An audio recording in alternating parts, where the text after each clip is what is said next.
नमस्कार मंडळी, श्री स्वामी समर्थ. तुम्हा सर्वांचं माझ्या चॅनलमध्ये खूप खूप स्वागत आहे. स्वामी कृपेने आपण सर्व आनंदी असाल अशीच अपेक्षा करते. आजचा दिवस आपला शुभ जाओ, आपल्या सर्व इच्छा मनोकामना लवकरात लवकर पूर्ण हो, हीच मी महाराजांचरणी प्रार्थना करते. बघा, आपल्या हिंदू संस्कृतीमध्ये विविध चाली परंपरा मान्यता आहे. आपण अनेक जण आपल्या देवाची पूजा करत असतो. आपल्या घरात जेही देवघर आहे त्याची पूजन करतो. त्याचबरोबर आपण अनेक जण नामस्मरण करतो. आयुष्यामध्ये आपण काही केलं नाही तरी चालेल, पण आपण रोज एक माळ नामस्मरण केलं पाहिजे. कारण नामस्मरणाचे असे विविध फायदे आहे. हे फायदे ऐकून आपल्याला सुद्धा आश्चर्य वाटेल. असंच आज आपण नामस्मरण का करावं, कधी करावं, किंवा आपण जर गणपती, दुर्गा, महादेव, विष्णू, गायत्री देवी, कुमार कार्तिकेय किंवा शिवशंकर यांचा जप करतो, ते जप कोणत्या माळेवर करायचा, त्या माळेवर जप केल्याने आपल्याला त्याचा काय फायदा होतो, किंवा आपल्याला नामस्मरण करतोय आपण काहीतरी आपल्याला मिळवण्यासाठी किंवा आपल्याला फायद्यासाठी, तर त्याचा फायदा लवकरात लवकर आपल्याला कसा होईल, आपण कोणत्या माळेवर तो जप करायला पाहिजे, आज आपण या व्हिडिओमध्ये पाहणार आहोत. असंच कोणत्या माळेवर जप का करायचा, किंवा त्याचे फायदे काय, किंवा त्या माळीनं आपण जर ती माळ धारण केली, आपल्या गळ्यात घातली, तर तिचासुद्धा आपल्याला काय फायदा होतो, आपण आज हे बघणार आहोत. त्याआधी आपण जर माझ्या चॅनलला नवीन असाल तर प्लीज चॅनलला सबस्क्राईब करा. बघा, स्मरण ज्या व्यक्तीची देवावर श्रद्धा आहे ती व्यक्ती भगवंताचे नामस्मरण नेहमी करत असते. नामस्मरणामध्ये एक अफाट शक्ती आहे. देवीची साधना करण्यासाठी नामस्मरण हा एक महत्त्वाचा मार्ग आहे. बघा, तुम्ही जर नामस्मरण करत असाल तर नामस्मरण हा उपासनेतील एक प्रकार आहे. नामजप हा कोणालाही करता येऊ शकतो. नामजपाला वयाचं बंधन नाही. तुम्ही कितीही वर्षाचे असू शकता तर तुम्ही नामजप करू शकता. नामजप याला खास विशिष्ट स्थळ हवे किंवा बसण्याची जागा हवी असं काही नाही. तुम्ही कुठेही बसू शकता. आता घरात बसताना आपलं जे घर स्वच्छ असणारच आहे तिथं तुम्ही बसणार आहे. कुठं मंदिरात गेल्या, धार्मिक स्थळी गेल्या, तिथं जिथं बसणार आहात तिथं सुद्धा स्वच्छता असणारच आहे. आपण स्वच्छ जागेवरच बसणार. आपण घाण कचरा वगैरेमध्ये आपण जप करायला बसणार नाही. तसंच शांत आणि एकांत जागा जर उपलब्ध असली अतिशय उत्तम, नसली तरी चालते. बघा, नाम जपायला पहाटे जे आहे ब्रह्ममुहूर्तावर किंवा संध्याकाळच्या मुहूर्तावर जर आपण जप केला तर आपल्याला याचा अधिक फायदा होत असतो, किंवा याचं फळ आपल्याला दुपटीने भेटत असतं. आणि बघा, सगळ्यात महत्त्वाचं, जेव्हा तुम्ही नामस्मरण करत आहात, नामस्मरण करताना सोवळं किंवा सोवळे ओळं असतं की मी धुतलेला ड्रेस नाही घातला, मी हे नाही केलं, बाहेरून आलो, हे तसं काहीही नाही. नाम जप करताना तुम्ही स्वच्छ हातपाय धुतले आणि तुमची माळ घेतली तरीही चालतं. नामस्मरण करताना फक्त आपल्याला पाय हलवायचा नाही, मांडी खाली चटई टाकून मांडी घालून खाली बसायचं आहे. खुर्चीवर बसून पाय हलवायचे नाही. बघा, आता नामस्मरण करताना विविध प्रकारच्या माळी असतात. आता आपण बघितलं असेल की आपल्या आजोबाकडं रक्तचंदनची माळ होती, आजीकडे बघितलं स्फटिकची होती, आजीच्या आईकडे बघितलं तर पवळ्याची माळ होती. अशा विविध माळी आहेत. किंवा काकाकडे बघितली तर काका रुद्राक्षाच्या माळीवर जप करतात. असं का करतात?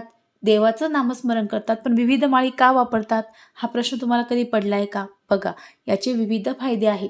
आता बघा, तुमचं जे स्वप्न आहे डॉक्टर होण्याचं, माझं इंजिनियर होण्याचं असेल, समोरच्याचं असेल की मी विदेशामध्ये जावं, एखाद्याचं असेल की मी व्यवसाय टाकावा, असंच ते जे स्वप्न आहे ते पटकन किंवा लवकरात लवकर पूर्ण होण्यासाठी आपल्याला सांगतात की तुम्ही जप करा, दुर्गा मातेचा जप करा.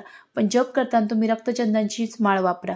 तुम्ही शिवशंकराचा जप करा, भोलेनाथाचा जप करा, पण जप करताना रुद्राक्षाचीच माळ वापरा. तुम्हाला याचं फळ लवकर भेटेल. आणि ते तुम्ही जे जप करतात त्याचं फळ तुम्हाला 1% नाही तर 13% जे फळ असतं त्या ज्या माळीवर आपण केलं त्याचं आपल्याला 13% फळ असं भेटत असतं. आता बघा, एकमुखी, पंचमुखी असे विविध प्रकारचे ज्या माळी आहे त्या माळी असतात. नामस्मरण करताना साध्या रुद्राक्षाची माळ जरी आपण घेतली तरी चालती. तसंच गणपती, गायत्री देवी, दुर्गा देवी, महादेव, भोलेशंकर, कुमार कार्तिकेय आणि जेव्हा पार्वतीचं आपण नामस्मरण करतो तेव्हा आपल्याला न चुकता रुद्राक्षाची माळ घ्यायची आहे आणि रुद्राक्षाच्या माळीवरच आपल्याला त्यांचा जप करायचा आहे. आपण जर असं केलं तर आपल्याला याचा असा विशेष फायदा होणार आहे आणि आपल्या ज्या इच्छा आहेत किंवा आपण ज्याच्यासाठी नामस्मरण करत आहोत त्या इच्छा आपल्या लवकरात लवकर पूर्ण होणार आहे. याशिवाय जर रुद्राक्षाची माळ आपण गळ्यात घातली तर आपल्याला हृदयरोग होत नाही, रक्तदाब होत नाही आणि आपला जो रक्तदाब आहे तो नियंत्रित राहत असतो. तसेच रुद्राक्षाच्या माळेत जर आपण घातलं तर आपला अकस्मात मृत्यू टळण्याची मोठी ताकद या रुद्राक्षामध्ये असती. असं हा रुद्राक्षाचा जी माळ आहे तिचा हा आपल्याला फायदा आहे. बघा त्यानंतर बघा नामस्मरण जेवढे करतात बघा नामस्मरण करणं अतिशय महत्त्वाचं आहे. तसंच श्री विष्णू, श्रीराम, श्रीकृष्ण किंवा सूर्यनारायण याचं जेव्हा आपण नामस्मरण करत असतो आता तेव्हा कोणती माळ वापरायची बघा. जेव्हा आपण विष्णूचं, रामाचं, कृष्णाचं, सूर्यदेवाचं माळ जप करत आहोत तेव्हा आपल्याला न चुकता तुळशीची माळ वापरायची आहे. कारण वारकरी संप्रदायामध्ये तुळशीच्या माळेला अनन्यसाधारण महत्त्व आहे आणि जे वारकरी आहे त्यांच्या गळ्यामध्ये बघा तुम्ही 100% तुळशीची माळ दिसत असते. कारण तुळशीच्या माळेने आपलं जे शरीर आहे किंवा आपलं जे मन आहे ते शुद्ध होतं आणि तुळशीच्या माळेने आपल्या अंगात सकारात्मक ऊर्जेचा नेहमी प्रभाव असतो. त्यामुळं आपल्याला विष्णू, राम, श्रीकृष्ण, सूर्यनारायण यांचा जप करताना आपल्याला न चुकता तुळशीचीच माळ घ्यायची आहे आणि त्यांनीच आपल्याला जप करायचा आहे. बघा नामस्मरण करताना उच्चारापेक्षा नामाला अधिक महत्त्व आहे. आता तुम्ही जप करत असाल श्री स्वामी समर्थ, श्री स्वामी समर्थ, श्री स्वामी समर्थ, जप करताना आपल्याला अगदी हळू आपल्यालाच आवाज येईल किंवा मनातल्या मनात आपल्याला जप करायचा आहे. आता आपण जेव्हा दुर्गा देवीचा किंवा तुमची जीही कुलदेवता आहे तिचं जेव्हा तुम्ही नामस्मरण करतात ते नामस्मरण केल्यानंतर त्याचा आपल्याला विशेष फायदा भेटतो. पण ते नामस्मरण केल्यानंतर आपल्याला त्याचं 1% नाही तर 13% फळ भेटलं पाहिजे.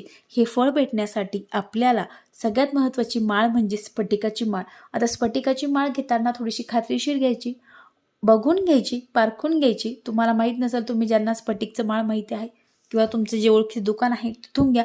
कारण डुप्लिकेटसुद्धा स्फटिकाच्या माळी बाजारात असतात. असंच देवीच्या 9 रूपाचं स्वरूप जप करताना आपल्याला ही माळ जी आहे ती लाभदायक ठरत असते. कारण याशिवायच लक्ष्मी देवी, सरस्वती देवीचं नामस्मरण करताना आपण जर स्फटिकाची माळ वापरली तर आपल्या 100% आर्थिक परिस्थिती तर सुधारतेच, आपल्या सर्व इच्छा लवकरात लवकर पूर्ण होता आणि याचं फळ आपल्याला 13% भेटत असतं.